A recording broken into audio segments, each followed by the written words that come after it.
Finding confidence in unexpected places. If you want to see more videos like this, don't forget to subscribe to the channel and leave a like. A few years ago, I was not a very confident person. I often avoided speaking in public, meeting new people, or trying new activities. I preferred staying in my comfort zone, where everything felt safe and familiar. At that time, I believed that confidence was something you either had or didn't have. I thought confident people were simply born that way. Because of this belief, I never really tried to change. One day, my manager at work told me that I needed to give a short presentation in front of the team. When I heard this, I immediately felt nervous. My heart started beating faster, and I began to imagine everything going wrong. I thought about saying no. I even considered pretending to be sick on the day of the presentation. But deep down, I knew that avoiding the situation would not help me in the long term. So, I decided to accept the challenge. The first step was preparation. I spent several days working on my presentation. I wrote everything down, practiced in front of a mirror, and even recorded myself speaking. At first, it was uncomfortable. I noticed my mistakes, my pauses, and my nervous expressions. But instead of giving up, I used these observations to improve. I also asked a close friend to listen to my presentation. She gave me helpful feedback and encouraged me to continue. Her support made a big difference. Finally, the day of the presentation arrived. I was still nervous, but I felt more prepared than before. When I stood in front of my team, my hands were slightly shaking. For a moment, I forgot what I wanted to say, but then I took a deep breath and started speaking. At the beginning, my voice was not very strong. However, as I continued, I began to feel more comfortable. I focused on my message instead of my fear. Something surprising happened. People were listening carefully. Some of them were even smiling and nodding. By the time I finished, I felt a sense of relief and pride. I had done something that once seemed impossible. After the presentation, my manager congratulated me. He said that I had done a great job and that I should continue improving my communication skills. That experience changed my perspective completely. I realized that confidence is not something you are born with. It is something you build over time, through action and experience. Since then, I have tried to challenge myself more often. I speak up in meetings, join new activities, and try things that once scared me. Of course, I still feel nervous sometimes. But now, I understand that feeling nervous is normal. It does not mean that I am not capable. In fact, it often means that I am growing. Looking back, I am grateful for that first presentation. It was not perfect, but it was the beginning of a new mindset. Now, whenever I face a difficult situation, I remind myself of one simple idea. Confidence does not come before action. Confidence comes because of action. The day everything went wrong, and right, it was supposed to be a normal day. I woke up early as usual and planned everything carefully. I had an important meeting at work, and I wanted everything to go perfectly. I prepared my clothes the night before, set to alarms, and even made a to-do list. However, things did not go as planned. First, I woke up late because both of my alarms somehow failed. I immediately felt stressed. I rushed out of bed, skipped breakfast, and got ready as quickly as possible. While I was leaving the house, I realized I had forgotten my keys. I had to go back inside and look for them, which made me even later. When I finally left, I tried to catch the bus, but I missed it by just a few seconds. I watched it drive away while I was running toward it. At that moment, I felt extremely frustrated. I checked my watch and knew I was going to be late for my meeting. Since I didn't have time to wait for the next bus, I decided to take a taxi. Unfortunately, traffic was terrible. Every red light felt longer than usual. I kept checking my phone, worrying about what my boss would say. After what felt like hours, I arrived at work. I rushed into the building, went straight to the meeting room. And then something unexpected happened. The meeting had been canceled. At first, I couldn't believe it. I had spent the entire morning feeling stressed and worried, and now it turned out that there was no meeting at all. I felt a mix of relief and confusion.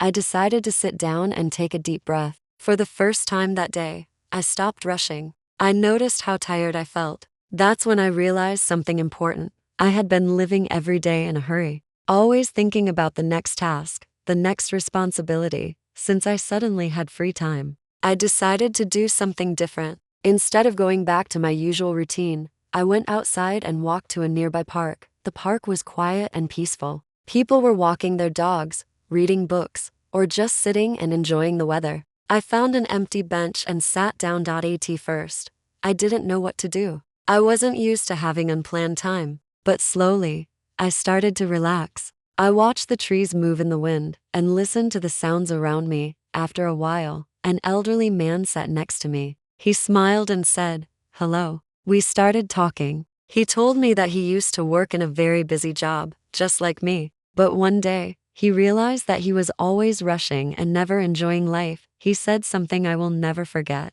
Sometimes, when things go wrong, they are actually giving you a chance to slow down. We talked for almost an hour. I didn't check my phone even once. I felt calm, present, and surprisingly happy. When I finally returned to work, I had a completely different mindset. I wasn't stressed anymore. I was more focused and relaxed. I finished my tasks more efficiently than usual. That day taught me an important lesson. Not everything needs to go according to plan. Sometimes unexpected problems can lead to meaningful experiences. Since then, I try not to panic when things go wrong. Instead, I ask myself, is this a problem, or is it an opportunity? And surprisingly, many bad days have turned into good ones. The hobby I never expected to love. A few years ago, if someone had asked me about my hobbies, I would not have had a clear answer. I was always busy with work, responsibilities, and daily tasks. When I had free time, I usually spent it watching videos or scrolling through social media. It was relaxing, but it didn't feel meaningful. One day, my cousin invited me to join a weekend photography workshop. At first, I wasn't interested. I didn't know anything about photography, and I didn't even have a good camera. I told him that I was too busy and that it probably wasn't for me, but he insisted. He said, "You don't need experience. Just come and try." After thinking about it for a while, I decided to go. I told myself it would be something different, even if I didn't enjoy it. On the first day, I felt completely out of place. Everyone seemed to know what they were doing. People were talking about camera settings, lighting, and composition. I didn't understand most of it. I only had my phone, while others had professional cameras. For a moment, I thought about leaving. I felt like I didn't belong there. However, the instructor noticed me and came over. He asked me why I looked uncomfortable. I explained that I had no experience and didn't have the right equipment. He smiled and said, "The best camera is the one you have. What matters is how you see the world." That sentence changed my attitude immediately. Instead of worrying about what I didn't have, I started focusing on what I could do. I began taking photos with my phone, trying to notice details around me. I looked at colors, shadows, and small moments that I usually ignored. We walked around the city, taking pictures of streets, people, buildings, and nature. Slowly, I started to enjoy the process. It felt like I was discovering a new way of seeing things. At the end of the day, we shared our photos with the group. I was nervous, but I showed mine anyway. To my surprise, people liked them. The instructor said that my photos had a natural perspective. That gave me confidence. After the workshop, I continued taking photos in my free time. I didn't buy an expensive camera right away. I kept using my phone and focused on improving my skills. Photography started to change the way I experienced everyday life. Simple things became interesting.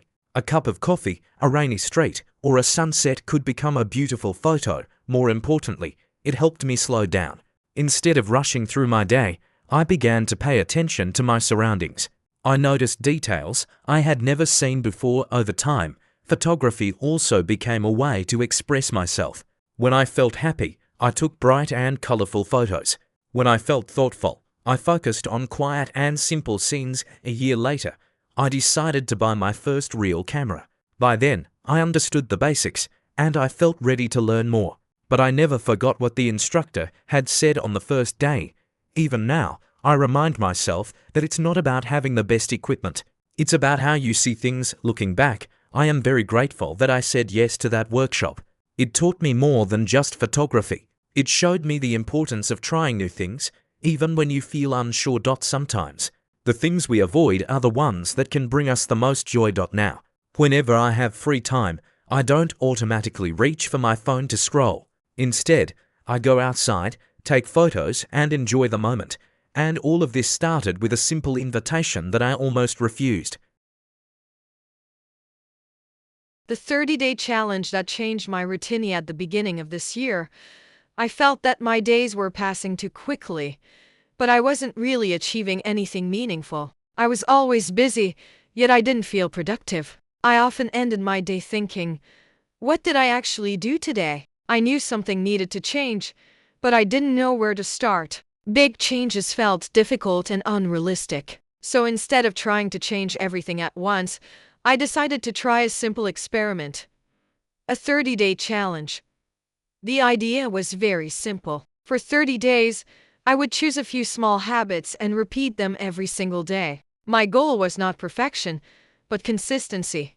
First, I chose 3 habits. Wake up at the same time every day, read for at least 20 minutes, write a short journal entry every evening. At first, it sounded easy, but when I actually started, I realized it was more difficult than I expected. On the first day, I woke up early and felt motivated. I completed all 3 habits and felt proud of myself. The second day was similar, but by the third day, things started to change. I felt tired in the morning and wanted to stay in bed longer. In the evening, I didn't feel like writing in my journal. I started making excuses in my mind. It's just one day. It won't matter. But I remembered my goal. This challenge was about discipline, not motivation. So even when I didn't feel like it, I forced myself to continue. After the first week, something interesting happened. The habits started to feel more natural. Waking up at the same time became easier. Reading felt enjoyable instead of something I had to do. Writing in my journal became one of my favorite parts of the day. It gave me time to reflect, think about my experiences, and understand my thoughts better. In the second week, I noticed another change. I started to feel more in control of my time. Instead of reacting to the day, I was planning it more carefully. However, not every day was perfect. There were days when I missed one of my habits. At first, I felt disappointed when that happened. But then I realized something important. Missing one day is not a failure. Giving up completely is the real failure. So instead of quitting, I simply continued the next day. By the third week, the habits were part of my routine. I didn't need to think about them as much. They became automatic. I also started to see results. I had finished an entire book, something I hadn't done in a long time. My thoughts were clearer because of journaling. I also had more energy during the day because of my consistent sleep schedule. In the final week, I reflected on my progress. The changes were not dramatic, but they were real. My days felt more organized, and I felt more satisfied with how I spent my time. At the end of the 30 days, I asked myself an important question.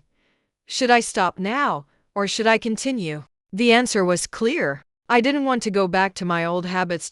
So I decided to continue, but with a small improvement. I added one more habit, exercising for at least 15 minutes a day. Looking back, I understand that the power of this challenge was not in the difficulty of the habits, but in their consistency. Small actions, repeated every day, can create meaningful change over time. Now, whenever I feel lost or unproductive, I don't try to change everything at once. I simply start with one small habit, because sometimes one small step is enough to change your direction. A small change that made a big difference last year. I felt that my life was becoming too repetitive. Every day looked almost the same. I woke up, went to work, came back home, and spent hours on my phone. At first, I didn't notice it, but over time, started to feel tired and unmotivated. One evening, while I was talking to a friend, she asked me a simple question. What is something new you tried this month? I couldn't answer. That question stayed in my mind for days. I realized that I had stopped trying new things. I was living on automatic mode, doing the same activities again and again. So I decided to make a small change. I didn't want to do anything too difficult or expensive. I simply chose to go for a 20-minute walk every evening without my phone. At first, it felt strange. I didn't know what to do without music or social media. I just walked and looked around. I noticed things I had never seen before, even though I had lived in the same neighborhood for years. There were small parks, interesting buildings, and even a quiet cafe I had never entered. After a week, something surprising happened. I started to enjoy those walks. They became the best part of my day. I felt calmer, and my mind was clearer. I even began to think about new ideas and plans for my future. A month later, I decided to take another step. I entered that small cafe I had seen during my walks. Inside, I met people who were working, reading, or simply relaxing. The atmosphere was warm and welcoming. I started going there once or twice a week. One day, I spoke to a person sitting next to me. We started a conversation, and it turned out that we had similar interests. Over time, we became friends. The simple action, just saying hello, opened the door to a new friendship. Looking back, I understand that big changes don't always require big actions. Sometimes, a small decision can slowly change your life. For me, it all started with a short walk. Now, I try to ask myself the same question my friend asked me. What is something new I tried this month? It helps me stay curious and open to new experiences. And even if the change is small, it can still make a big difference.